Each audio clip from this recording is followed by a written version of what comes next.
Bonjour, ceci est la leçon 21 du cours Guerre et paix au Moyen-Orient.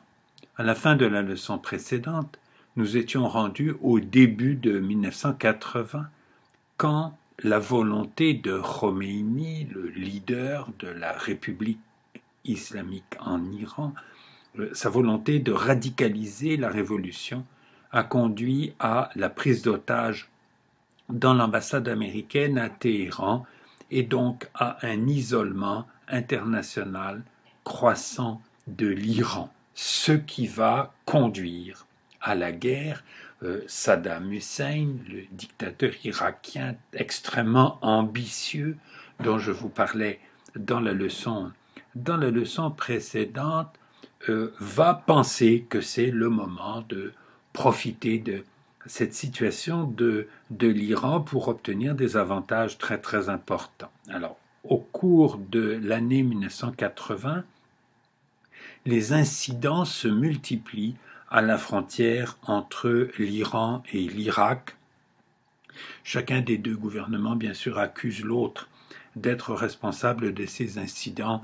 Je n'ai aucune possibilité d'avoir une opinion tranchée sur la répartition des responsabilités. En septembre, le gouvernement irakien annonce qu'il ne reconnaît plus l'accord d'Alger de 1975 qui, je vous le rappelle, fixait la frontière au milieu du Châtel arabe entre l'Irak et l'Iran. Et donc l'Irak prétend de nouveau que la frontière entre les deux pays doit passer le long de la rive iranienne du fleuve. Et le 22 septembre, l'armée irakienne lance une attaque de grande envergure contre l'Iran dans la région du Châtel arabe, c'est-à-dire non pas en traversant le Châtel arabe, mais en attaquant la frontière de l'Iran au nord du Châtel arabe, à l'endroit où la frontière n'est plus au milieu du fleuve. Et donc on peut mener une attaque sans avoir à traverser le fleuve.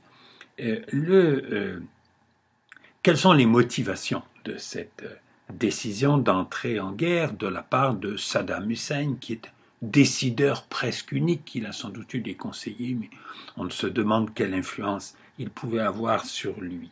Alors, il y a une motivation semi-raisonnable, qui est la peur d'une extension de la révolution islamique aux populations chiites d'Irak ou d'Arabie saoudite. Presque la moitié de la population totale de l'Irak, plus de la moitié de la population de langue arabe en Irak est chiite, principalement dans tout le sud du pays. Et en Arabie saoudite aussi, il y a une population chiite assez nombreuse. Donc, Saddam Hussein, en attaquant l'Iran, peut présenter cette guerre comme une guerre préventive, pas pour éviter la contagion de la révolution aux pays plus à l'ouest, où là aussi la propagande chiite ou la solidarité chiite peut jouer un rôle.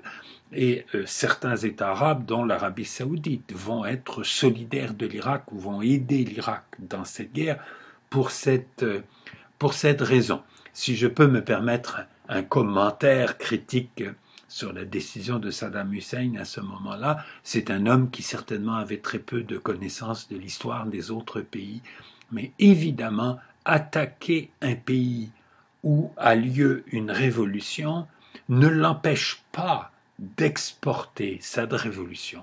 Ça l'aide à le faire. C'est l'expérience de la Révolution française et de la coalition de pays européens contre la Révolution française, par peur de la contagion de l'idée républicaine, égalitaire, anti-royaliste, etc., qui pouvait se diffuser à partir de la Révolution française et qui s'est diffusée grâce à cette guerre.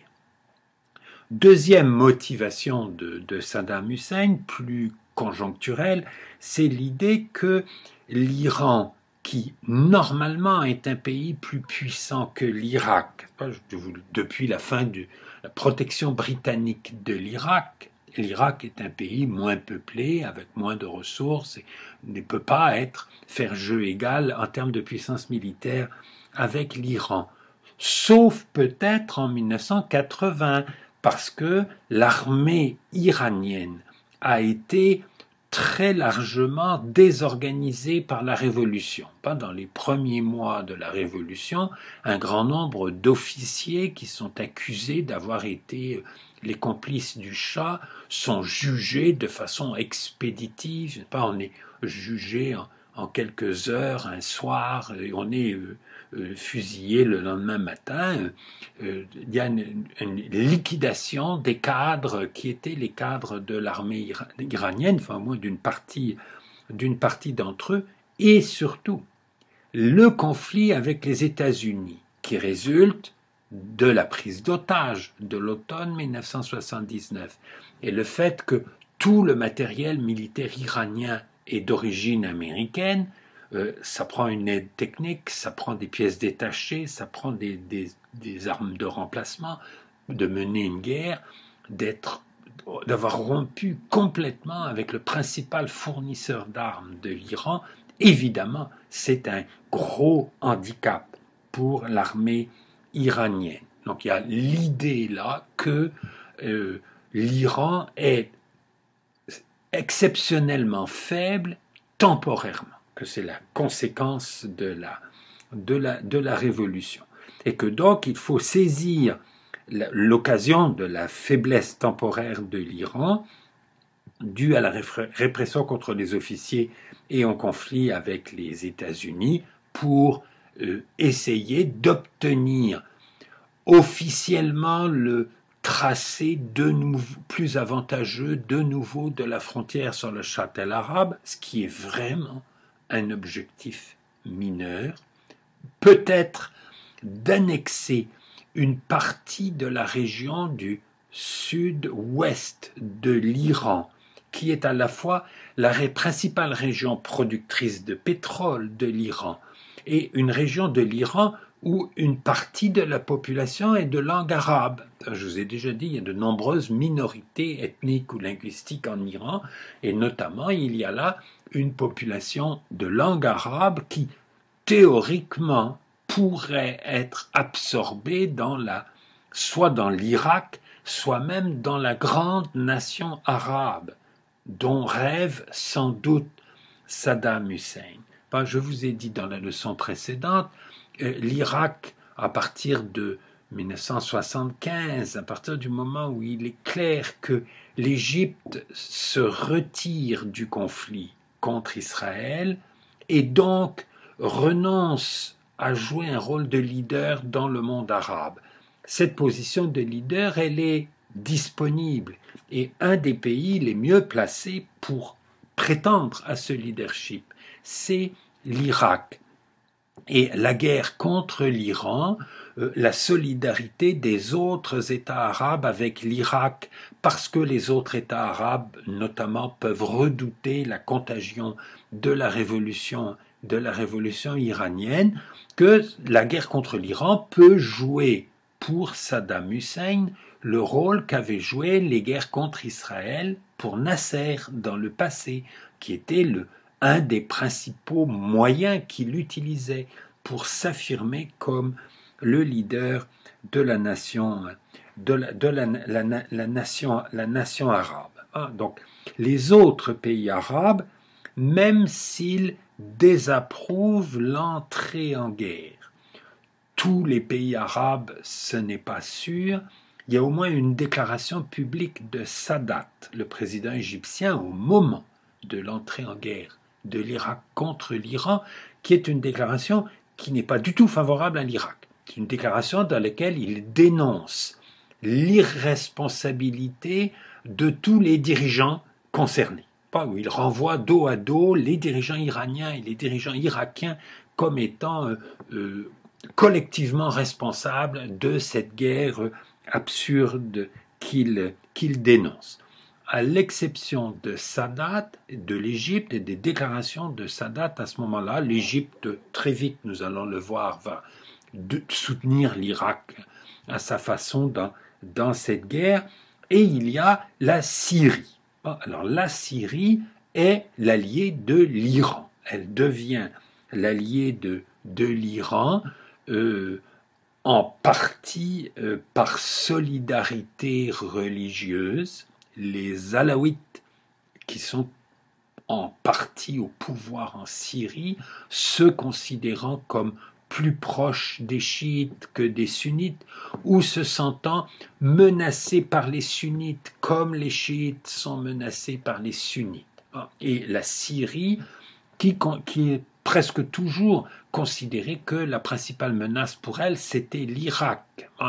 Je vous rappelle l'épisode de 1979 où il y a eu cette déclaration d'union entre la Syrie et l'Irak, et immédiatement la rupture de cette union par l'Irak et l'élimination par Saddam Hussein d'un certain nombre de dirigeants irakiens accusés d'être pro-syriens. La Syrie et l'Irak sont traditionnellement dans des positions opposées, des positions politiques opposées au Moyen-Orient. Et la Syrie, le gouvernement syrien va suivre cette semi-tradition-là et être l'allié de l'Iran dans cette guerre. Certains pays arabes, comme la Jordanie, la Jordanie va être un allié de l'Irak encore plus convaincu, encore plus fidèle que le sera l'Arabie saoudite. Pas sûr que les Saoudiens étaient tellement enthousiastes de voir cette guerre commencer à leur porte, dans la région du Golfe Persique. Alors, quel est le rapport de force au début de la guerre? Évidemment, Saddam Hussein pense qu'il va gagner, il pense qu'il a un avantage énorme au début de la guerre. Beaucoup de gens, au début de cette guerre, ont cru ça. D'autres ont dit que cette guerre ne pouvait pas être une guerre courte, que ce serait une guerre longue, et que très probablement, à long terme, le pays qui pouvait gagner. Et voyons quel est ce rapport de force. Le pays qui a le plus d'armes qui fonctionnent comme il faut, c'est l'Irak, parce que l'Iran a beaucoup d'armes qui ne fonctionnent plus, qui avaient besoin des techniciens américains. L'Irak n'a aucune difficulté pour importer, ou presque aucune difficulté, pour importer des armes supplémentaires. L'Irak a énormément d'argent. Une partie de l'argent de l'Iran est bloquée dans des banques américaines à cause de la prise d'otages dans l'ambassade qui continue. Ce n'est pas du tout fini. Alors que l'Irak a des ressources financières importantes grâce au pétrole depuis quelques années, et surtout l'Irak peut se faire aider financièrement par ses alliés, notamment les alliés arabes très gros producteurs de pétrole qui ont des moyens financiers beaucoup plus importants que l'Irak lui-même, comme Koweït ou l'Arabie saoudite. L'armée irakienne est supposée être mieux organisée, plus compétente. Les officiers n'ont pas été épurés quelques mois avant, et donc l'armée est supposée fonctionner comme il faut. Et effectivement, dans les premiers mois de la guerre, l'Irak va avoir l'avantage. Mais il aurait fallu que la guerre soit courte, parce que les avantages de l'Iran sont la démographie. L'Iran est plus de 3 fois plus peuplé que l'Irak. Ça peut faire une différence très importante pour la capacité de mobiliser des soldats. La géographie. La frontière entre l'Irak et l'Iran est à 150 km de Bagdad. Et Bagdad est dans une plaine. Si l'Iran a une supériorité militaire, la capitale irakienne devient vulnérable face à une avance iranienne. Alors que Téhéran est à 350 km de la frontière avec l'Irak. Et ces 350 km de montagnes, de pays compliqués. Évidemment, Saddam Hussein ne calculait pas qu'il faut aller jusqu'à Téhéran pour gagner sa guerre. Il croit qu'il va conquérir un certain nombre de positions importantes dans la région du Chat el-Arab, où il y a deux grandes villes, Khorramshahr et Abadan, qui sont des ports sur le Chat el-Arab, et où il y a une part très importante de la production pétrolière de l'Iran, que s'il arrive à occuper cette région-là, ça va être une telle catastrophe pour le gouvernement iranien que, ou bien le gouvernement iranien va se soumettre, ou bien le gouvernement iranien va être renversé. C'est l'illusion qu'un gouvernement révolutionnaire est faible. Un gouvernement révolutionnaire donne tout le temps l'impression d'être une pagaille. Ça donne l'impression d'être complètement désorganisé. Mais si cette révolution a un soutien populaire sérieux, cette désorganisation ne veut pas dire que le pays en question est faible. De nouveau, on peut faire l'analogie avec la Révolution française en 1793. Les dirigeants à Paris sont en train de se guillotiner entre eux. Une partie du territoire est en insurrection contre la capitale et les armées révolutionnaires envahissent les pays voisins. Tout ça en même temps. Une révolution peut être un moyen de mobiliser une énergie considérable dans une population. Et c'est un peu ce qui s'est passé en Iran. Cette mobilisation, elle était commencée avant le renversement du Shah pour renverser le Shah, et cette mobilisation, elle va continuer ensuite dans la guerre. Et le gouvernement de l'Iran, même si le pouvoir de Khomeini est considérable, si Khomeini avait disparu, la République islamique aurait continué. Le régime politique n'était pas lié à l'existence d'un seul homme, alors que en Irak, le pouvoir politique, c'est Saddam Hussein, tout émane de lui. Et donc finalement, le pouvoir en Irak est probablement il a l'air plus cohérent, il a l'air mieux organisé. C'est l'illusion classique, n'est-ce pas, des dictateurs qui croient que parce qu'ils sont des dictateurs, ça fait des régimes forts. Et beaucoup de gens répètent ça d'ailleurs. Il y a un homme fort à tel endroit. Les hommes forts qui gouvernent des pays, ça fait souvent des régimes politiques faibles. Il y a un homme fort en Irak qui contrôle tout. Donc toute l'autorité, toute la structure du pouvoir dépend de lui. En Iran, pas du tout. En Iran, il y a un mouvement révolutionnaire avec une collectivité de dirigeants, avec des débats entre eux, avec des conflits entre eux et des dirigeants qui s'éliminent entre eux, ce qui est le sort classique des révolutions, et il y a un soutien populaire important. Donc, que l'Iran, que le gouvernement iranien, que le pouvoir iranien renoncerait à la poursuite de la guerre parce qu'il a subi quelques défaites à la frontière au début, était une illusion, évidemment. Que le pouvoir iranien allait s'effondrer, allait être renversé parce qu'il aurait subi quelques défaites à la frontière, évidemment, ce n'était pas le cas.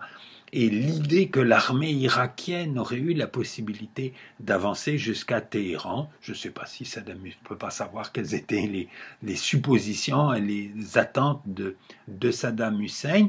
Il croyait qu'il suffisait de donner un grand coup de pied, pas un grand choc à la frontière contre l'armée iranienne pour que le pouvoir s'effondre à Téhéran. Il y a cette illusion de la faiblesse du régime révolutionnaire parce que le régime révolutionnaire a l'air incohérent, a l'air d'être en désordre. Donc, si la guerre dure, c'est l'Iran le plus fort des deux, c'est l'Irak qui risque de perdre cette guerre si cette guerre se poursuit longtemps. L'Irak ne perdra pas cette guerre parce que tellement de gens vont se mobiliser dans le monde pour empêcher l'Irak de perdre, non pas pour l'aider à gagner, mais pour l'empêcher de perdre. J'y viens dans quelques minutes. Alors, la première phase de la guerre se traduit effectivement par des succès militaires irakiens au début. L'armée irakienne pénètre à l'intérieur du territoire iranien, elle détruit et s'empare d'un des deux grands ports iraniens sur le Châtel arabe, Khorramshahr, et ils n'arrivent pas à s'emparer d'Abadan, mais Abadan est tellement bombardé, essentiellement avec des canons, que Abadan est à peu près complètement détruite. L'armée irakienne essaie de pénétrer un peu plus loin en territoire iranien. Elle n'ira jamais au-delà de 10 ou 20 kilomètres à l'intérieur du territoire iranien. Et ceci illustre quelque chose d'intéressant pour la réflexion sur les guerres et les conséquences des armes modernes sur le déroulement des guerres. L'armée irakienne a un équipement d'avions à réaction, de tanks modernes achetés en Union soviétique, un équipement tout à fait moderne pour l'époque. Et il y a un peu la perception chez beaucoup de gens que les tanks, ça sert à faire ce que les Allemands ont fait dans le nord de la France en 1940 ou ce que les Israéliens ont fait dans le Sinaï en 1967. C'est une espèce de cavalerie comme ça qui peut foncer, faire des opérations extrêmement rapides. Dans le cas de l'armée irakienne, on observe tout à fait autre chose. C'est que l'armée d'un pays peu développée, l'armée d'un pays dans lequel il n'y a pas surabondance d'hommes techniquement capables d'utiliser comme il faut des tanks, et surtout, il n'y a pas surabondance de gens capables d'entretenir les tanks. Les tanks, ça a besoin de mécaniciens, ça a besoin d'entretien de façon très importante, parce que ça ne peut pas combattre pendant des semaines sans qu'on change les chenilles, qu'on répare les moteurs, etc. C'est quelque chose de compliqué. Et le pays peu développé a peu de personnel pour faire ça. Et très vite, je dirais, les soldats irakiens sont débordés par leurs armes. Ils ont des armes trop compliquées qui limitent leurs possibilités d'opération. Et très vite, les Irakiens qui ont pénétré en Iran vont organiser des positions défensives en utilisant des bulldozers pour creuser des trous, pas avec une entrée en pente, ce qui permet de faire descendre un tank dans le trou avec la tourelle qui dépasse là et le canon, et d'utiliser les tanks comme position d'artillerie protégée. On peut faire ça avec des tanks, mais on ne fait pas de la guerre mobile, ou de la guerre rapide, ou de la guerre éclair en utilisant les tanks comme ça. Mais c'est l'utilisation des tanks que les soldats irakiens vont développer. La cavalcade de l'armée israélienne dans le Sinaï en 1967, elle s'explique par le fait qu'ils ont des tanks, bien sûr.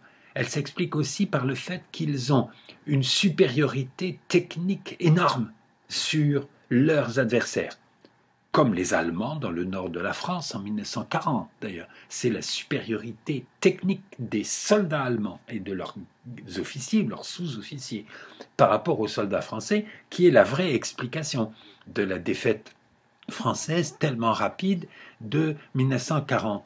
Alors, entre les soldats irakiens et les soldats iraniens, il n'y a pas la même inégalité technique. Les soldats irakiens, ils sont mieux équipés, mais ils ne sont pas plus compétents que les hommes qui sont en face d'eux. Et donc, ils sous-utilisent perpétuellement le matériel qu'ils ont. Ils ne sont pas capables de retirer les avantages qu'ils pourraient retirer de ce matériel s'ils avaient cette supériorité technique face aux adversaires. Et donc, l'enlisement de l'attaque irakienne dans le sud de l'Iran, elle a été surprenante à l'époque. Elle m'a surpris même moi à l'époque. Je pensais qu'ils iraient plus loin que là où ils sont allés. Ils ne sont vraiment pas allés loin. Dans le sud de l'Iran, il y a une offensive qui s'épuise extrêmement vite. Mais quand on réfléchit à cela après coup, quand on analyse les données techniques de cette guerre, on comprend pourquoi une guerre faite avec des tanks et des avions à réaction tourne comme le nord de la France entre 1915 et 1918. Ça devient une bataille d'usure et de position entre deux armées qui ont énormément de mal à faire des opérations mobiles, ce qui fait une guerre terrible pour les soldats, comme l'a été la Première Guerre mondiale dans le nord de la France, une guerre très meurtrière, mais une guerre où il ne se passe jamais rien, où il n'y a pas de grande bataille décisive, il n'y a pas de grand mouvement de troupes décisif. Ce n'est pas complètement différent à cet égard de ce qu'a été la Deuxième Guerre mondiale en Europe, que ce soit sur le front polonais, sur le front français ou sur le front russe, ou sur le front français à partir de 1944, après les débarquements en Normandie. Dans tous les cas, ceux qui ont une supériorité technique peuvent, grâce aux armes modernes, avoir une mobilité d'opération très grande. Alors que dans la guerre entre l'Irak et l'Iran, personne n'a de supériorité technique et les armes modernes diminuent plutôt la capacité de faire des opérations mobiles pour ces armées-là. Je pense que si la guerre avait eu lieu un siècle plus tôt, et si les Irakiens avaient eu seulement des chevaux et des soldats à pied, ils seraient allés plus loin en Iran que jusqu'où ils sont allés en 1980. 1981, au début de cette guerre, lorsque l'armée irakienne a l'avantage dans les batailles sur les Iraniens. C'est le territoire iranien qui est envahi. Ce sont des villes iraniennes importantes, Khorramshahr et Abadan, qui sont détruites. Le déroulement des opérations militaires va connaître un retournement au début de l'année 1982, dans la première moitié de l'année 1982. L'armée iranienne arrive à s'organiser. On retrouve, il y avait beaucoup d'officiers qui avaient été liquidés avant le début de la guerre par la Révolution, mais il y en a toujours qui étaient là, et puis on peut promouvoir ceux qui sont les plus capables de maîtriser la situation. Surtout, l'Iran a une population plus nombreuse qui permet de mobiliser un plus grand nombre de combattants, et l'armée iranienne arrive à repousser l'armée irakienne presque entièrement du territoire en question. Les Iraniens reprennent Khorramshahr et commencent à pénétrer, ou à menacer de pénétrer en territoire irakien. Saddam Hussein, à ce moment-là, annonce qu'il reconnaît de nouveau l'accord d'Alger. Donc il renonce à ses buts de guerre, et l'Arabie saoudite fait savoir qu'elle pourrait financer des réparations à l'Iran, que si l'Iran demande des réparations pour les destructions assez importantes qui ont été faites sur son territoire, dans une région qui n'est pas très étendue, mais qui est très importante économiquement pour l'Iran, que l'Arabie saoudite accepterait de discuter la perspective de verser des réparations à l'Iran. Et la guerre va continuer, la guerre aurait pu s'arrêter au printemps 1982, elle va se poursuivre par la volonté de Khomeini. Alors, Khomeini a presque sûrement l'idée que la guerre est l'occasion d'exporter la révolution. Un peu comme la prise d'otage dans l'ambassade était le moyen de radicaliser la révolution, la guerre contre l'Irak était le moyen d'exporter la révolution. Il y a des gens qui soutiennent que les dirigeants iraniens, que moi, Khomeini lui-même, n'était pas fâché de l'attaque irakienne en 1980. Pas qu'il savait que l'autre ne pouvait pas gagner, et il savait que si la guerre dure suffisamment longtemps, l'Iran va pouvoir exporter sa révolution en Irak. Et la révolution iranienne à ce moment-là se présente comme une révolution pour tous les chiites, tous les musulmans, ce qui est beaucoup plus de monde que tous les chiites, et même tous les déshérités. Il y a dans le discours idéologique iranien, il y a l'idée que tous les pauvres sur la planète devraient devenir musulmans et que l'islam des pauvres, pendant très longtemps, c'était l'islam chiite, parce que c'était les sunnites qui étaient au pouvoir presque partout.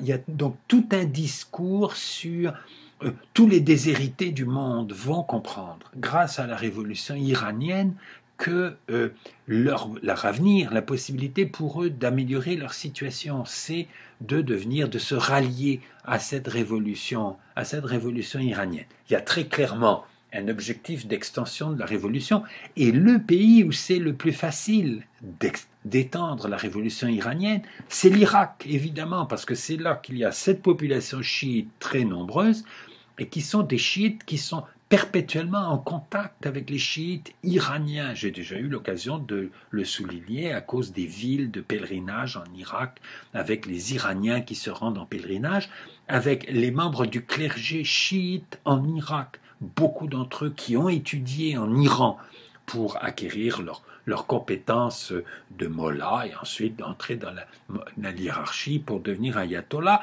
Il y a un très grand nombre de similitudes, pas seulement de croyances religieuses, mais de structures de la religion dans la société, pour lesquelles le sud de l'Irak et l'Iran, c'est presque le même pays, culturellement. Et que donc la possibilité d'étendre la révolution iranienne à la population chiite irakienne est très tentante. Il y a en Irak une répression contre les chiites. Il y a eu étrangement peu de révoltes de chiites. Les Iraniens vont essayer d'utiliser cela.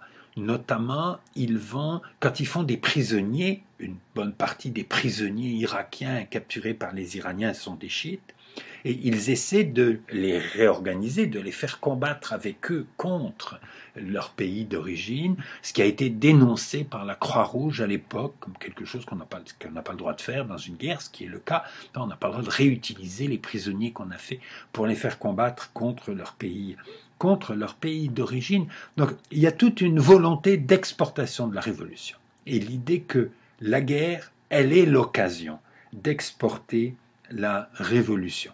Il y a un deuxième argument qui est un argument politiquement plus curieux, mais que peut-être Khomeini lui-même prenait très au sérieux. C'est l'argument que Saddam Hussein est l'agresseur et que donc la guerre ne peut se terminer qu'avec la punition de l'agresseur. Part de la propagande qui est faite en Iran pour justifier la poursuite de la guerre, c'est celle-là. Alors, la guerre, donc, qui en 80 a été la volonté de Saddam Hussein, à partir de 82, la poursuite de la guerre, c'est la volonté de Khomeini, essentiellement. Alors, l'armée iranienne, qui est maintenant presque en position de supériorité face à l'armée irakienne, mais une armée irakienne qui choisit des stratégies complètement défensives, une armée irakienne qui devient très prudente, qui ne prend plus de risques du tout, qui n'a plus du tout d'ambition d'envahir le territoire voisin, seulement d'assurer la sécurité de son propre pays. Face à cette armée irakienne, les Iraniens vont lancer des offensives de soldats très nombreux et mal entraînés, souvent des enfants, des histoires horribles qui sont racontées sur des enfants sans armes qui montent à l'assaut face aux positions irakiennes juste pour faire sauter les mines. On leur a promis que s'ils mouraient dans la guerre sainte, ils allaient aller au ciel tout de suite, et donc ils avancent devant les soldats Ça fait sauter les mines, c'est plus rapide que d'envoyer des démineurs. Les démineurs, c'est difficile à faire travailler sous le feu de l'ennemi. Donc les Iraniens vont avoir beaucoup plus de morts que les Irakiens dans cette guerre, en partie à cause de ces stratégies, peut-être aussi un peu parce que l'Irak va utiliser des armes chimiques contre l'armée iranienne, armes chimiques dont les moyens pour les produire lui ont été fournis, semble-t-il, par les États-Unis. Et personne ne dénonce à ce moment-là les armes de destruction massive, l'utilisation des gaz de combat, ce qui était interdit par les règles internationales, qui sont utilisés contre des soldats iraniens, qui seront utilisés aussi contre des Kurdes insurgés dans le nord de l'Irak à la fin des opérations militaires entre l'Irak et l'Iran. Les opérations militaires des Iraniens n'ont pas été toutes des offensives d'enfants ou de soldats sacrifiés, pas pour monter à l'assaut et se faire tuer pour permettre à d'autres d'avancer derrière eux et de conquérir des positions irakiennes. Ils arrivent très rarement d'ailleurs à obtenir ce résultat en utilisant ce type de stratégie. Il y a quelques opérations menées par les Iraniens qui ont été des opérations menées par des soldats assez compétents. En mars 1986, les Iraniens vont traverser le Chat el-Arab ou le golfe Persique juste à l'embouchure du Chat el-Arab pour occuper une position qui s'appelle Fao, qui est donc sur la rive droite du Chat el-Arab ou sur la rive ouest, la rive est étant iranienne, la rive ouest étant irakienne. Il y a un tout petit morceau de territoire irakien là, qui rejoint directement le golfe Persique, coincé entre Koweït et le Chat el-Arab. Et à cet endroit-là, il y a un lieu qui s'appelle Fao, que l'armée iranienne va occuper et va garder pendant plus d'1 an. Ils vont essayer de monter à partir de là des opérations mobiles donc sur la rive droite du Chat el-Arab, du côté irakien du Chat el-Arab. Ils vont être bloqués par l'armée irakienne qui va mettre des positions défensives à cet endroit-là. Ça ne va pas mener très loin, mais ça ressemble à une opération stratégiquement intéressante ou intelligente. En 86, j'attendais toujours, non pas parce que je souhaitais la victoire de l'Iran, mais la victoire de l'Iran me semblait logique, un peu pour les raisons que je vous ai indiquées tout à l'heure sur le rapport de force, et que l'armée iranienne capable de développer des stratégies intelligentes, est-ce que l'opération contre Fao a été une ébauche de ça, où ils vont faire une opération aérienne très compliquée. Les Irakiens bombardent les villes iraniennes et les Iraniens plutôt vont faire une opération aérienne contre l'ouest de l'Irak en envoyant des avions de combat qui se font ravitailler en vol au-dessus de la Syrie. Qu'il y a des avions qui sont apparemment des avions de transport civil, mais qui sont en fait des avions citernes pour ravitailler en vol des avions de combat, qui vont ravitailler des avions de combat. Alors les avions iraniens survolent le nord de l'Irak juste à la frontière de la Turquie, là, et pénètrent dans l'espace aérien syrien, se font ravitailler en vol dans l'espace aérien syrien. Il ne faut pas faire ça n'importe où parce qu'on est très vulnérable quand on est en train de faire ça. Et ensuite vont aller attaquer des positions de l'aviation irakienne dans l'ouest de l'Irak. Donc il y a eu quelques tentatives iraniennes pour ne pas faire la guerre de façon trop stupide. Si vous voulez, ce qui caractérise cette guerre, comme la Première Guerre mondiale dans le nord de la France, c'est que c'est une guerre qui est menée avec très très peu d'intelligence, avec beaucoup d'acharnement, avec beaucoup d'acceptation des pertes, pas, et sans chercher, sans trouver le moyen de faire des stratégies qui débloquent la situation. Les Irakiens utilisent leur aviation un peu pour bombarder les villes iraniennes. Ils iront bombarder Téhéran pendant la nuit. Les Iraniens sont complètement incapables d'intercepter des avions qui viennent la nuit pour lancer des bombes, qui, parce qu'ils lancent des bombes la nuit, d'ailleurs, les lancent complètement n'importe où. Il faut qu'ils visent des grandes villes pour que la bombe ne tombe pas dans le désert ou dans la campagne. Les Irakiens vont utiliser aussi leurs avions pour essayer de couper les exportations de pétrole de l'Iran. Les exportations de pétrole de l'Irak sont bloquées dès le début de la guerre, sauf celles qui se font par un pipeline, un oléoduc, qui passe par la Turquie, qui débouche au nord de l'Irak. Donc les productions de pétrole du nord de l'Irak, une partie de cette production peut rejoindre la Méditerranée en passant par le territoire de la Turquie. Pendant longtemps, ça passait par le territoire de la Syrie, mais les relations entre la Syrie et l'Irak sont tellement mauvaises que le tuyau qui passe par la Syrie est inutilisable. Les Syriens n'acceptent pas qu'il serve. Donc, les Irakiens avaient construit, bien avant cette guerre d'ailleurs, un pipeline qui passait par la Turquie. Et la Turquie prélevait des droits de passage, pas pour ce pétrole.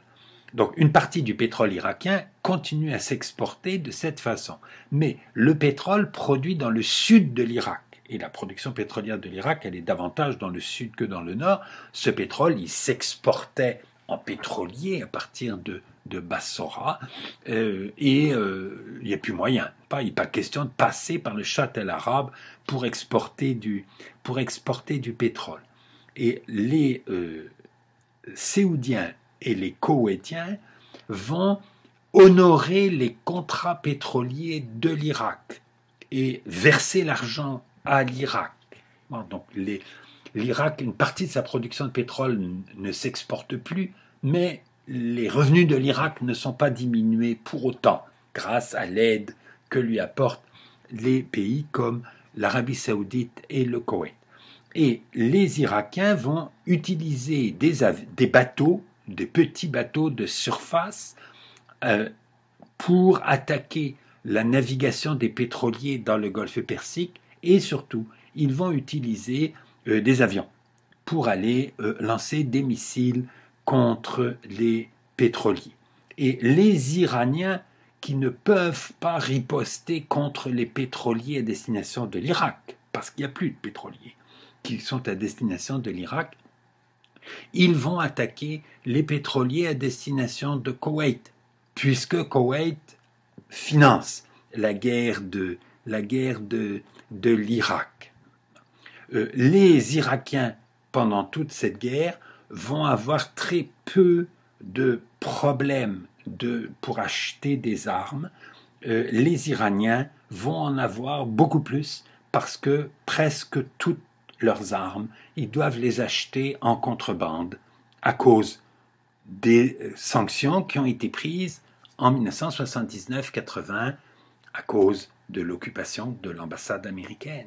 Ces sanctions, elles ne sont pas là pour punir l'Iran d'avoir été attaqué par l'Irak. Elles sont là pour punir l'Iran de la prise d'otages dans l'ambassade. Et même après la libération des otages, en janvier 1981, une bonne partie de ces sanctions vont continuer à s'appliquer contre l'Iran.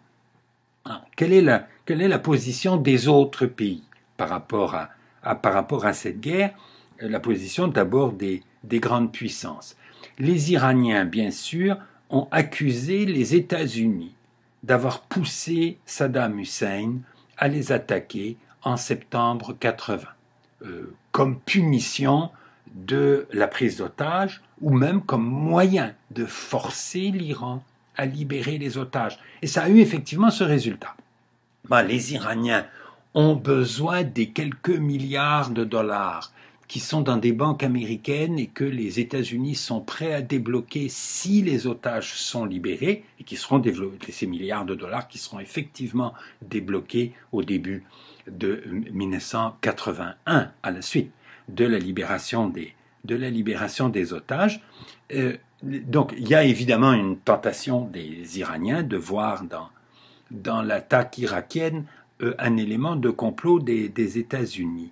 Alors, il est clair que la prise d'otages et les sanctions américaines contre l'Iran, que ça a encouragé Saddam Hussein à attaquer. Ça faisait partie des données de la situation pour lui. Le président de l'époque, Carter, a déclaré officiellement, dès le début de la guerre, la neutralité des États-Unis. Ce qui ne veut pas dire qu'il n'y a pas eu des Américains qui ont laissé entendre à Saddam Hussein que s'il attaquait l'Iran, ça pourrait être pas mal, ça pourrait être utile. L'attaque de l'Iran par l'Irak a effectivement facilité la libération des otages américains au début de 1981. La position de l'URSS, bon, il y a une supposition et quelque chose de sûr. Une supposition, des gens disent que l'URSS, au début de cette guerre, a proposé à l'Iran de les aider. Que l'URSS a vu dans cette guerre l'occasion pour elle de remplacer les États-Unis comme alliés de l'Iran. Pas d'avoir vraiment l'Iran qui devienne leur allié. Et que ce sont les dirigeants iraniens qui ont refusé l'aide soviétique. L'Iran ne veut pas du tout entrer dans la guerre froide. Je ne suis pas sûr du tout de ça. Ça fait partie des rumeurs à propos de cette guerre. Ce qui est sûr, c'est que au début de la guerre, les soviétiques vont cesser de livrer des armes à l'Irak et ne vont recommencer à livrer des armes à l'Irak qu'en 1982, quand l'Irak risque de perdre. La position de l'Union soviétique, comme celle des États-Unis d'ailleurs, il y aura même des Américains à le dire clairement, pas tout ce qu'on veut c'est que cette guerre dure et que personne ne la gagne. Il n'y a pas de déclarations soviétiques qui vont dans ce sens, mais personne ne souhaite la victoire de l'un des deux. Quand on a pu croire que l'Irak pouvait gagner au début, entre 1980 et 1982, les gens sérieux ne voulaient pas aider l'Irak à gagner. Et à partir de 1982, le pays qui peut gagner, c'est l'Iran. L'Irak a clairement renoncé à gagner. C'est l'Iran qui peut gagner et qui poursuit la guerre, qui s'acharne dans la guerre pour essayer de la gagner. Et une victoire de l'Iran fait sans doute encore plus peur que ce qu'aurait fait une victoire de l'Irak. Et je crois qu'une victoire de l'Irak entre 1980, une victoire complète de l'Irak n'était pas possible dans cette guerre. Alors qu'une victoire de l'Iran était possible après 1982 s'il n'y avait pas eu cette mobilisation énorme de presque tous les pays du monde, y compris l'URSS, y compris les États-Unis, y compris presque tous les pays arabes sauf la Syrie, pour aider l'Irak à ne pas s'effondrer. Donc ce qui est remarquable, c'est que comme la guerre israélo-arabe de 1948, la guerre irako-iranienne de 1980-1988, elle n'est pas dans la guerre froide. Elle est pendant la guerre froide, mais elle est en dehors de la guerre froide. Il n'y a pas d'un côté un allié des Américains et de l'autre un allié des Soviétiques. Il y a les pays que tout le monde aide, presque tout le monde aide, parce qu'on a peur qu'ils gagnent. Alors, est-ce que l'Iran a eu des alliés? Oui. La Syrie qui est le seul allié déclaré de l'Iran par hostilité envers l'Irak. Comme je vous le disais tout à l'heure, la Syrie qui a aidé beaucoup la contrebande d'armes en faveur de l'Iran, puisque l'Iran est obligé d'acheter des armes illégalement, ce qui coûte beaucoup plus cher et limite les possibilités de trouver ce qu'on veut. Ça va avoir pour conséquence l'isolement de la Syrie dans le monde arabe et, je crois, aujourd'hui, la fidélité des Iraniens à l'alliance avec le gouvernement syrien, depuis que la guerre civile est commencée en Syrie depuis 2011, toute une série de gens qui voient dans ces guerres la main de l'Iran et l'expansionnisme de l'Iran, etc. L'Iran d'aujourd'hui, ou depuis 10 ans, a été fidèle à une alliance avec la Syrie, alliance à laquelle la Syrie avait déjà été fidèle entre 1980 et 1988, qui était une situation assez dangereuse ou assez difficile pour le gouvernement syrien de l'époque, parce que la plupart des autres pays arabes, eux, étaient pro-irakiens. Dans la contrebande d'armes en faveur de l'Iran, il semble que la Libye, un autre pays arabe, a joué aussi un petit peu ce rôle. Alors, beaucoup de pays vont vendre des armes à l'Iran à condition que ça ne se voit pas, parce que c'est contraire aux sanctions américaines, et à condition que l'Iran paye, y compris un prix supplémentaire pour tenir compte du fait que c'est de la contrebande. Alors, la Chine a fourni des armes à l'Iran, la Corée du Nord, le Brésil, certains pays européens ont fourni notamment des explosifs ou de la poudre. La poudre, c'est ce qu'on met dans le fond du canon qui sert de propulseur. Il y a toute une économie européenne de solidarité des pays européens pour produire ce genre de choses. Et cette organisation a fait de la contrebande avec l'Iran pour alimenter l'industrie d'armement de l'Iran dans la guerre entre 1980 et 1988. Les États-Unis ont fourni des armes à l'Iran presque toujours par l'intermédiaire d'Israël. Et Israël a probablement fourni même des choses qu'ils produisaient eux-mêmes. Ils ont servi d'intermédiaire pour des livraisons américaines à l'Iran et ils ont probablement fourni des choses comme des pièces de rechange pour des avions. Les Iraniens ont des avions de fabrication américaine. Ils sont arrivés à en faire voler un peu jusqu'à la fin de la guerre, ce qui prenait de bons bricoleurs en Iran ou ce qui prenait la possibilité d'acheter des pièces détachées en contrebande. Je ne crois pas qu'il y ait eu d'avions de combat vendus en contrebande à l'Iran pendant la guerre, mais qu'il y a eu beaucoup de pièces ou d'éléments techniques qui ont permis à l'Iran de continuer à faire voler des avions de fabrication américaine pendant toute cette guerre. Ça, c'est sûr. Et une des sources de cet approvisionnement, c'est Israël. Soit les États-Unis en passant par Israël, soit Israël directement, qui a évidemment un grand nombre de pièces détachées pour du matériel militaire américain sur leur propre territoire, ou certaines pièces détachées qui sont capables de fabriquer eux-mêmes. La politique israélienne face à cette guerre, elle est intéressante parce qu'elle contraste tellement avec la position que les Israéliens vont avoir ensuite vis-à-vis de l'Iran. Quand commence cette guerre, dans le groupe dirigeant, dans le gouvernement israélien et dans l'état-major, il y a une discussion pour savoir quelle est la menace principale.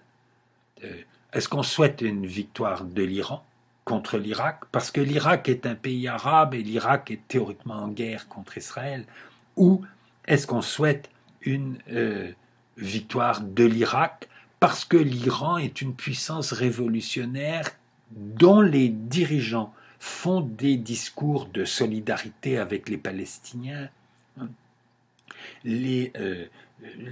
Khomeini accepte une délégation officielle de l'OLP sur son territoire, etc., et fait des déclarations que l'État d'Israël ne devrait pas exister, ce qui n'est pas exactement, ça ne veut pas dire exactement la même chose qu'on a l'intention de le détruire. Il ne faut pas mélanger ces deux ces deux types d'énoncés qui ne veulent pas dire exactement la même chose.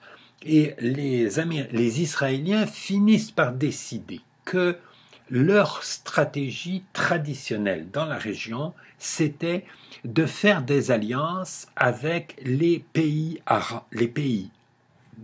non arabes qui sont à la périphérie de la région. C'est-à-dire, Israël, en conflit avec tous les pays arabes, doit avoir de bonnes relations avec la Turquie, avec l'Iran et avec l'Éthiopie au sud en Afrique. Il y a 3 pays là qui ont toujours eu une grande importance pour la stratégie israélienne.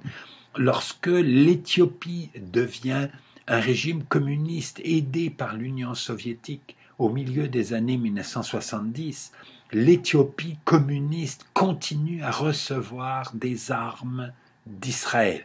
Que ce soit devenu communiste, les Israéliens, c'est pas ça qui les préoccupe. Ce qui les intéresse, c'est que c'est un pays qui est proche et qui n'est pas un pays arabe et qui donc peut être une ressource d'une façon ou d'une autre pour résister aux pays arabes ou pour s'opposer aux pays arabes. De ces 3 pays, celui avec lequel Israël a coopéré le plus, c'est l'Iran sous le régime du Shah. L'Iran était peut-être la seule source de pétrole d'Israël. Les pétroliers arrivaient à Eilat. On n'avait pas le droit de prendre des photos dans le port de Eilat, d'ailleurs, parce qu'il ne fallait pas qu'on sache que les pétroliers, identifier les pétroliers pour savoir d'où ils venaient, pas parce que l'Iran vendait du pétrole à Israël, mais ne voulait pas s'en vanter, parce que l'Iran était par ailleurs un pays qui coopérait avec les pays arabes producteurs de pétrole dans le cadre de l'OPEP, etc. Donc il fallait que ça soit fait assez discrètement. Il y avait, semble-t-il, une aide technique assez importante d'Israël au gouvernement du Shah dans certains domaines, comme la police secrète, des choses comme ça, pour lesquelles les Israéliens fournissaient des techniciens pour conseiller les Iraniens. Et donc, la question, c'est est-ce que, pour les Israéliens de 1980 ou de 1981, que fait-on face à cette guerre ? Qu'est-ce qu'on redoute le plus? Et la réponse a été, ce qu'on redoute le plus, c'est une victoire irakienne. Parce que l'Irak est un pays arabe. Et que donc, il faut aider l'Iran. Et Israël a aidé l'Iran assez sérieusement pendant la guerre de l'Iran contre l'Irak. Les Américains qui parlaient avec les Iraniens et leur disaient, ces déclarations de Khomeini disant que l'État d'Israël ne devrait pas exister, qu'il faut lutter contre l'agression sioniste, qu'il faut être solidaire avec les Palestiniens, etc. Ça ne vous dérange pas? Et les dirigeants israéliens disaient, tout ça c'est de la propagande. L'Iran veut jouer un rôle révolutionnaire dans le monde arabe, ils ont besoin de ce genre de déclaration, mais on n'est pas du tout obligé de prendre ça au sérieux, ni de considérer ça comme une menace réelle. Le gouvernement israélien deviendra obsédé par la menace iranienne dans les années 1990, et notamment en 1993. D'abord parce que là, clairement, il n'y a plus de menace irakienne. Il y a eu la guerre des Américains contre l'Irak, dont nous parlerons dans le prochain chapitre de ce cours, qui fait qu'à partir de 1991, il n'y a évidemment plus de menaces militaires irakiennes dangereuses pour Israël. L'Irak est complètement abattu. Et à partir de 1993, le gouvernement israélien s'engage dans une négociation avec les Palestiniens. Et pour que cette négociation donne quelque chose, il faut abaisser le niveau d'inquiétude face à la menace arabe. Il n'y a plus de menace égyptienne, parce qu'on a un traité de paix. En 1994, il va y avoir un traité de paix avec la Jordanie. La Syrie est trop faible, le Liban aussi. Il continue à y avoir un problème avec l'OLP. On essaie de régler le problème avec l'OLP à partir de 1993. Donc il y a pour les dirigeants israélien le risque que la population israélienne se persuade qu'il n'y a plus de menace sérieuse contre Israël et que donc que la population israélienne cesse d'accepter les contraintes de la politique de défense, notamment le service militaire et puis les périodes de rappel pour les hommes, pour entretenir le niveau de l'armée, le niveau de dépenses publiques pour entretenir le niveau d'armement. Il y a beaucoup d'aides américaines, mais quand même, ça ne suffit pas. Hein. La politique de défense et le maintien de la puissance militaire, c'est très important et très coûteux pour la population israélienne. Si la population israélienne se met à croire qu'il n'y a plus de menaces, c'est dangereux. Et pour continuer à avoir une aide américaine, pour continuer à avoir un soutien ailleurs dans le monde, il faut pouvoir dire qu'il y a toujours une menace vitale contre l'existence d'Israël. Pas que les Palestiniens sont beaucoup trop faibles pour qu'on puisse prétendre qu'ils risquent de détruire l'État d'Israël. Donc il faut qu'il y ait quelqu'un derrière eux qui apparaisse comme une menace vraiment dangereuse.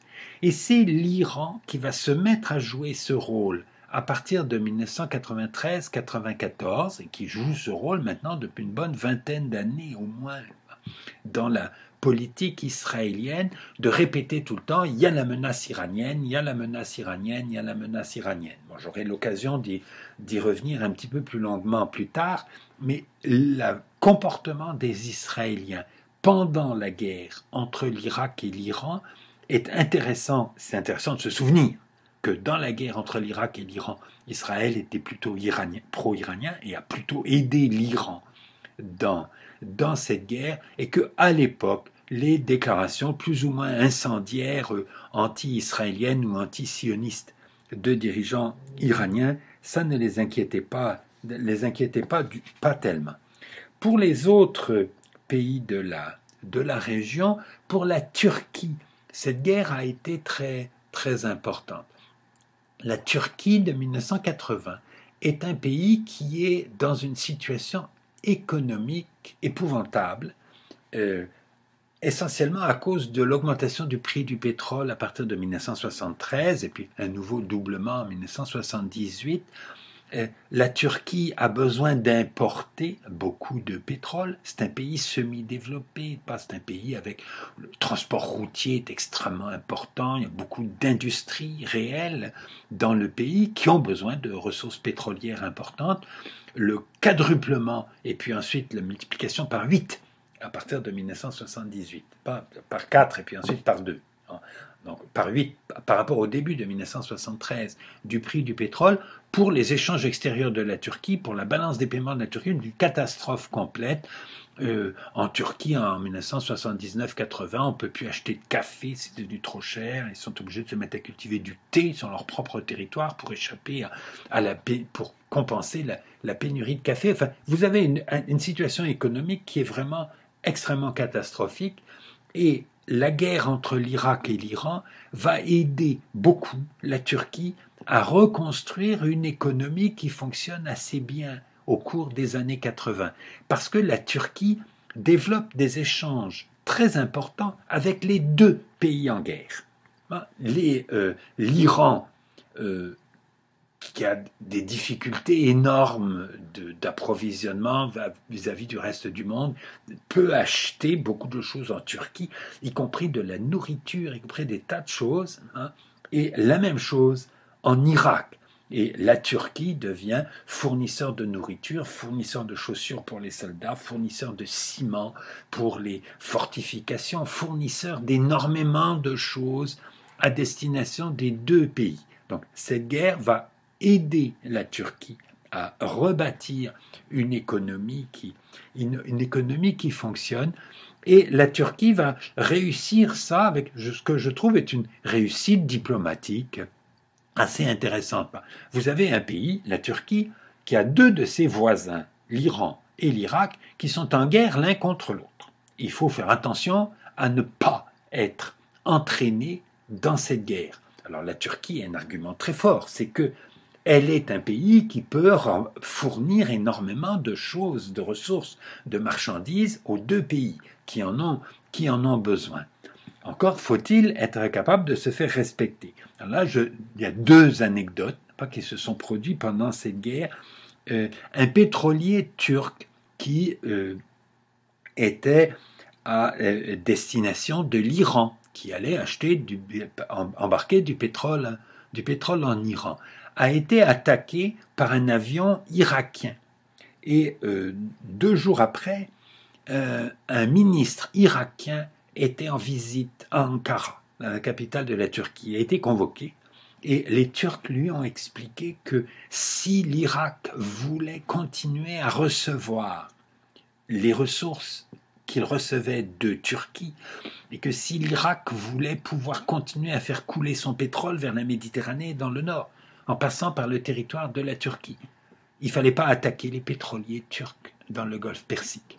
Et les aviateurs irakiens ont eu des directives qu'ils pouvaient attaquer les pétroliers qui vont en Iran, mais il fallait faire attention à ne pas attaquer les pétroliers turcs. Encore mieux que ça. Au cours de la guerre, les Irakiens et les Iraniens ont découvert qu'ils n'avaient pas rompu les relations diplomatiques. Quand on déclare la guerre, on rompt les relations diplomatiques, on renvoie les ambassadeurs chez eux, etc. Et la guerre a commencé sans déclaration de guerre en septembre 1980 et plusieurs années après, la guerre était commencée depuis longtemps. On s'est rendu compte qu'il y avait encore un ambassadeur iranien à Bagdad et un ambassadeur irakien à Téhéran, qui ont dû passer des moments très désagréables d'ailleurs dans leur ambassade, en se demandant qu'est-ce qu'ils allaient devenir. Et les deux gouvernements décident qu'il faudrait rapatrier ces malheureux, et ils se sont tous les deux adressés à la Turquie, pour que ce soit la Turquie qui serve d'intermédiaire. Et donc, l'ambassadeur d'Iran à Bagdad, il a été expédié en Turquie, et la Turquie l'a expédié en Iran, et l'ambassadeur d'Irak à Téhéran, il a été expédié en Turquie, et les Turcs l'ont renvoyé en Irak. Tout ça a été fait par l'intermédiaire de la Turquie, qui, elle, avait une ambassade dans les deux capitales, n'est-ce pas, des deux pays en guerre. Donc, il y a une diplomatie, une stratégie intelligente et très avantageuse au point de vue économique de la Turquie dans cette guerre. Et la Turquie a aidé l'Iran, elle a aussi aidé l'Irak, mais l'Iran avait plus besoin de cette aide que l'Irak, parce que l'Irak était beaucoup moins privé d'alliés. Alors les alliés de l'Irak, le meilleur allié de l'Irak, ça a sans doute été la Jordanie. La Jordanie va permettre le passage sur son territoire de beaucoup de livraisons de matériel à destination de l'Irak. L'Irak n'a plus de port utilisable pour accéder au golfe Persique. Et donc, une partie du matériel militaire acheté par l'Irak est débarqué à Aqaba, sur la mer Rouge, en Jordanie, et traverse le territoire de la Jordanie, en camion probablement, pour rejoindre l'Irak. On a raconté, et l'histoire est plausible, mais je ne peux pas certifier qu'elle est vraie, on a raconté qu'en 1982, quand la guerre se met à tourner très très mal pour Saddam Hussein, et qu'il a eu peur d'être renversé par son armée. On peut imaginer que beaucoup de généraux irakiens, beaucoup d'officiers irakiens étaient tout à fait furieux d'avoir été entraînés dans cette guerre et de voir le dictateur qui les a entraînés dans la guerre, qui tout d'un coup, au début de 1982, déclare « Ben non, je reconnais de nouveau l'accord d'Alger, je renonce à tous les buts de guerre, etc. et je demande qu'on arrête. » Et que le palais de Saddam Hussein à Bagdad a été gardé à certains moments par des soldats jordaniens qui étaient venus là pour assurer sa sécurité. Je ne peux pas certifier cette information, elle me semble plausible. Des soldats jordaniens à Bagdad en 1982, évidemment, ne serviraient pas à faire un coup d'État contre le dictateur, alors que n'importe quel soldat irakien était dangereux ou suspect. Il n'y a pas eu de coup d'État contre Saddam Hussein pendant toute cette guerre, c'est assez étonnant. par les officiers irakiens dont on peut imaginer qu'ils étaient tout à fait furieux contre le fait qu'ils avaient été entraînés dans cette guerre. Ils n'ont pas cherché à renverser le dictateur. Ils ont compris sans doute que s'ils le renversaient, ça ferait s'écrouler leur armée face aux Iraniennes, pas que ça accélérerait la défaite face à l'Iran, dont ils ont vraiment peur en 1982. J'ai parlé de l'URSS tout à l'heure. L'URSS recommence à livrer des armes à l'Irak à partir de 1982 et un des meilleurs alliés de l'Irak dans cette guerre pour livrer du matériel militaire, ça a été la France. La France était en train, avant le début de la guerre, de construire une centrale nucléaire en Irak. Quand on s'énerve aujourd'hui avec les faits qu'il y ait des installations nucléaires civiles en Iran qui pourraient servir éventuellement à faire des bombes atomiques, l'idée que la France construisait une centrale nucléaire en Irak lorsque l'Irak entre en guerre contre l'Iran. Et le 7 juin 1981, les Israéliens ont lancé un raid aérien pour détruire ce chantier. Ils l'ont détruit avant qu'il y ait du matériel nucléaire dans la centrale. Ils ont détruit du béton et de l'acier. Et le chantier a été abandonné. C'est quelque chose de tout à fait extraordinaire du point de vue de l'irresponsabilité pro-irakienne des dirigeants français de l'époque. L'Irak était devenu un très bon client, notamment pour les achats d'armes en France, et ce réacteur, bien sûr, l'Irak payait pas pour la construction de ce réacteur, et que le chantier de construction de ce réacteur est continué après l'entrée en guerre de l'Irak contre l'Iran. Parce que faisons des suppositions, pas si le réacteur n'avait pas été détruit par les Israéliens, ce qui a peut-être été un soulagement pour les Français, ça vient de résoudre leurs problèmes. La guerre, elle a duré jusqu'en 1988. Est-ce que le réacteur serait rentré en fonction? Est-ce que Saddam Hussein aurait essayé d'utiliser ce réacteur pour produire des matériaux pour faire une bombe atomique? C'est difficile d'être sûr qu'il n'aurait pas fait ça. Est-ce que les Iraniens seraient allés bombarder le réacteur une fois qu'il a commencé à entrer en service, ce qui fait que là, ça aurait fait des retombées radioactives autour.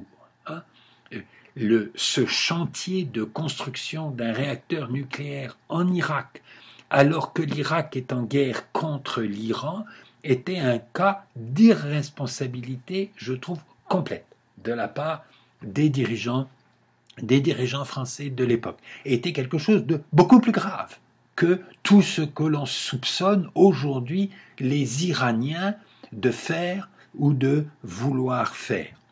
La France a aussi fourni énormément de matériel. La France a prêté des avions. L'Irak voulait des avions adaptés aux attaques de la navigation iranienne dans le Golfe. Et les avions qu'ils avaient n'étaient pas tellement adaptés à ça. Et les Français avaient un avion à réaction navale là, destiné à ça, on appelait le super-étendard. En 1984, l'Irak voulait acheter des super-étendards en France. La chaîne de production était finie. Et la France a prêté 5 super-étendards à l'Irak, qui restaient des avions français.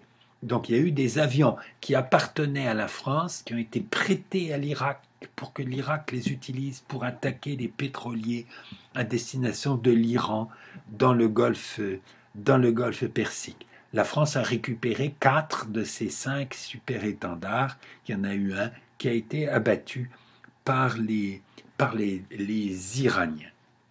Donc, ça, c'est les conditions du déroulement de la guerre. La guerre va se terminer en 1988. On assiste à l'échec de l'acharnement iranien. En mai 87, un bateau américain, un bateau de guerre américain dans le golfe Persique est attaqué par un avion irakien, à peu près sûrement par erreur. Et l'attaque du bateau américain par un avion irakien déclenche de la part des États-Unis un engagement pour aider l'Irak contre l'Iran. Quelque chose de complètement paradoxal là-dedans qui permet d'être à peu près sûr, pas que le pilote irakien s'est juste trompé de cible, ce qui explique cette attaque. Et les Américains, donc à partir de 1987, engagent leur flotte dans le golfe Persique pour empêcher les Iraniens d'attaquer les pétroliers à destination de Koweït, ce que les Iraniens avaient commencé à faire, je vous l'ai dit tout à l'heure, en riposte au fait que les Irakiens attaquaient les pétroliers dans le golfe Persique qui étaient à destination de l'Iran. Donc, à partir de l'été 87, les États-Unis dans le golfe Persique sont là pour empêcher les Iraniens d'attaquer les pétroliers de ceux qui aident l'Irak et permettre aux Irakiens d'attaquer les pétroliers qui vont à destination de l'Iran. Les États-Unis n'essaient pas du tout de modérer les opérations irakiennes contre l'Iran. Au début de la guerre, il y a même eu des livraisons d'armes américaines à l'Iran. À partir de 1987, les États-Unis sont engagés très clairement dans l'aide à l'Irak pour que l'Irak ne s'effondre pas. C'est à ce moment-là que les Américains vont fournir du matériel chimique à l'Irak pour combattre l'armée iranienne. L'amalgame sur les armes de destruction massive, pas le thème de propagande qui va être utilisé en 1990 contre l'Irak. Les armes de destruction massive, ça permet de mettre ensemble les armes nucléaires et les armes chimiques, ce qui mélange deux choses qui n'ont pas grand-chose à voir. Je reviendrai là-dessus. Pourquoi ce thème des armes de destruction massive est finalement un thème trompeur, parce une mauvaise façon de raisonner pour comprendre quelles sont les armes les plus dangereuses dans le monde d'aujourd'hui. Ça, c'est commencé en 1990. Il n'est pas question de ça en 1987 ou 88, lorsque les États-Unis aident l'Irak qui utilise des armes chimiques et armes chimiques dont, semble-t-il, une partie des fournitures qui ont été utilisées pour les produire en Irak ont été fournies par les États-Unis. En avril 88, les Irakiens reprennent Fao, cette position à l'ouest du Châtel arabe qui avait été occupée 2 ans plus tôt par l'armée iranienne dans une des rares opérations brillantes stratégiquement ou tactiquement de cette guerre. En juillet 87, le Conseil de sécurité de l'ONU a adopté une résolution qui ordonne un cessez-le-feu dans cette guerre. Et en juillet 88, Khomeini annonce qu'il accepte ce cessez-le-feu recommandé par le Conseil de sécurité. Et il fait un discours public en disant « Cette décision fut pour moi plus douloureuse qu'avaler un poison ». Il ne cherche pas du tout à dissimuler le fait que cette acceptation de cessez-le-feu est pour lui un échec politique très grave. Cette guerre se termine, nous verrons les conséquences qu'elle a eues, parce que ça débouche immédiatement sur une autre guerre qui va être la guerre américaine contre l'Irak en 1991. La fin de cette guerre en 1988 a été possible, avec l'engagement américain du côté de l'Irak qui permet de montrer que l'Iran n'a plus aucune chance de remporter cette victoire qui semblait possible depuis 1982. 2 hommes en Iran ont eu un mérite particulier. dans cette affaire. L'un, c'est Bazargan. Je vous ai déjà parlé de Bazargan. Bazargan, c'est l'homme qui était Premier ministre, le premier Premier ministre de la République islamique en 1979 et qui démissionne au moment de la prise d'otage dans l'ambassade américaine. Pas cet homme qui avait essayé de maintenir des relations convenables avec les États-Unis. Bazargan était toujours en liberté en Iran, était donc une personnalité connue qui a publié pendant cette guerre, dont 2 lettres adressées à Khomeini qu'il rend publiques, notamment une en mai 1988, dans laquelle il reproche à Khomeini la poursuite de la guerre. Il lui dit qu'il ne faut pas continuer cette guerre, qu'il y a là des centaines de milliers de jeunes Iraniens qui sont tués complètement inutilement dans une guerre qui ne conduit nulle part. L'autre, et Bazargan prenait des risques personnels très graves en faisant ça. J'aime bien le mentionner parce que je trouve qu'il y a eu un prix Nobel de la paix raté à ce moment-là, que si le comité Nobel avait voulu montrer qu'il est capable d'être favorable à des Iraniens, Bazargan, à cause de ses lettres demandant la fin de cette guerre, aurait été un bon candidat pour un prix Nobel de la paix. L'autre, c'est M. Rafsanjani. Rafsanjani, une histoire très, très curieuse. Il était d'abord président du Parlement. Pas président du Parlement. Le Parlement n'est pas très important dans la République islamique. Et le président du Parlement non plus. Mais, pour des raisons que je ne connais pas, il est apparu à Khomeini comme étant un homme compétent. Et pendant la guerre, Khomeini va lui confier de plus en plus de responsabilités. Il va être responsable de la production d'armement, il va être responsable de l'achat des armes à l'étranger, il va être chargé de rencontrer les généraux et de superviser la stratégie militaire. Rafsanjani devient l'homme à tout faire de la République islamique à la fin de cette guerre, et lui aussi, évidemment, a persuadé Khomeini qu'il fallait arrêter cette guerre. Khomeini va mourir l'année suivante, en 1989, et à ce moment-là, Rafsanjani va devenir président de l'État.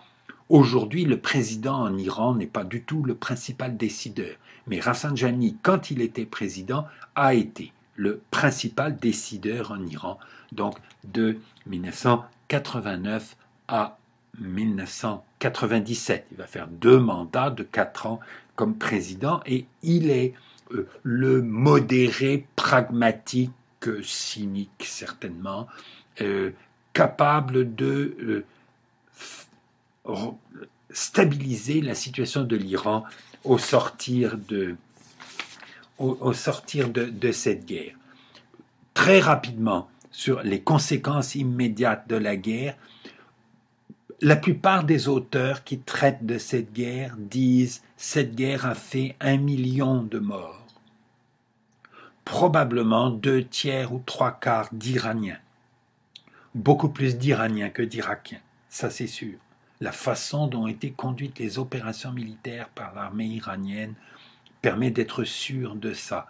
Qu'il y ait eu seulement 1 million de morts, moi me semble étonnant. Étant donné la durée de la guerre, étant donné les effectifs des armées, le type de combat, que ça ait fait seulement 1 million de morts est étonnant. Mais je n'ai pas la possibilité d'essayer de raffiner ce chiffre. Presque tout le monde dit 1 million de morts. Je pense que c'est plutôt un minimum qu'un maximum. Pour l'Iran, cette guerre va avoir des effets tout à fait curieux. D'abord, ça réconcilie la révolution avec le nationalisme. Lorsque Khomeini arrive au pouvoir, il dénonce le nationalisme. Il accuse le Shah d'avoir été nationaliste et il accuse les États arabes voisins de commettre l'erreur d'être nationalistes au lieu d'être islamistes, que c'est la solidarité musulmane qui doit l'emporter et pas du tout la solidarité nationale. Dans une guerre de 8 ans de l'Iran persan contre l'Irak arabe, évidemment le nationalisme iranien se met à jouer un rôle. Une autre conséquence de la guerre, c'est le réalisme économique. au début de la Révolution, Khomeini, il acceptait parfaitement que la production pétrolière soit arrêtée. Il pensait que si les Iraniens sont pauvres, ils seraient plus vertueux, et que pour sa révolution, c'est pas mauvais du tout que la population devienne plus pauvre. Pour faire la guerre, il faut acheter des armes, il faut donc essayer de relancer la production pétrolière, essayer d'exporter le pétrole, se démener pour acheter les fournitures dont on a besoin pour faire la guerre.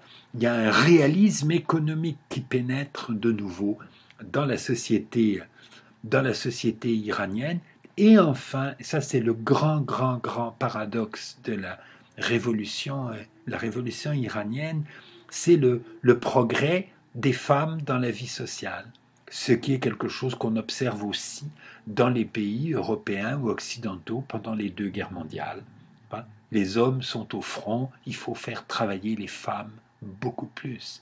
Et on se rend compte à partir de 1990 que les femmes en Iran, même si elles sont toujours obligées de porter le tchador quand elles sont dans les rues, etc., ça ne se voit pas dans la rue, mais ça se voit partout ailleurs. Ça se voit dans les écoles, ça se voit dans les bureaux des administrations, ça se voit dans les hôpitaux. Il y a de plus en plus de femmes qui occupent des postes importants dans le fonctionnement de la société iranienne. Et ces femmes qui sont devenues beaucoup plus indépendantes, beaucoup plus actives dans la société iranienne, elles deviennent capables de contrôler leur propre natalité. Et les taux de natalité de l'Iran se rapprochent de ceux des pays développés à partir d'environ 1990. Il y a une révolution socio-démographique qui s'est produite en Iran et qui est très paradoxale par rapport à ce qu'avait été la République islamique au départ. En 1979, le discours de Khomeini était que il faut marier les filles les plus jeunes possibles pour qu'elles puissent avoir le plus d'enfants, qu'elles ne risquent pas de fauter d'abord avant d'avoir été mariées, que une fille, elle est surveillée par son père d'abord, elle va être surveillée par son mari ensuite, et le bon ordre de la société, la vertu publique dépend de ça, et que les femmes, elles sont là pour être à la maison et faire des enfants. Et il dénonce la politique du Shah qui prétendait réaliser l'émancipation des femmes. Et on se rend compte que 10 ans après, peut-être grâce à la guerre ou à cause de la guerre, que en fait les femmes iraniennes en 1990-91 ont un rôle beaucoup plus important dans la société qu'avant 1979 et des taux de natalité beaucoup plus bas qu'avant 1979. C'est-à-dire que la politique volontaire d'améliorer la situation des femmes en Iran par le Shah était un échec, et la politique de Khomeini de revenir en arrière sur le statut des femmes dans la société a été un échec complet grâce à la guerre, et je pense grâce à l'énergie et l'intelligence d'énormément de femmes iraniennes, qui, tout en étant obligées de sortir dans la rue en tchador, étaient capables quand même d'améliorer leur position, leur rôle dans la société. En Irak, la situation à la fin de la guerre, elle est beaucoup plus paradoxale, parce que l'Irak est presque vainqueur, mais le châtel arabe reste bloqué par les destructions qui ont été faites pendant la guerre, et la légitimation de cette guerre pour Saddam Hussein est extrêmement difficile. Et en fait, c'est l'Irak, nous le savons, qui va, à la suite de cette guerre, connaître un sort beaucoup plus tragique que celui de l'Iran. Je vous remercie de votre attention.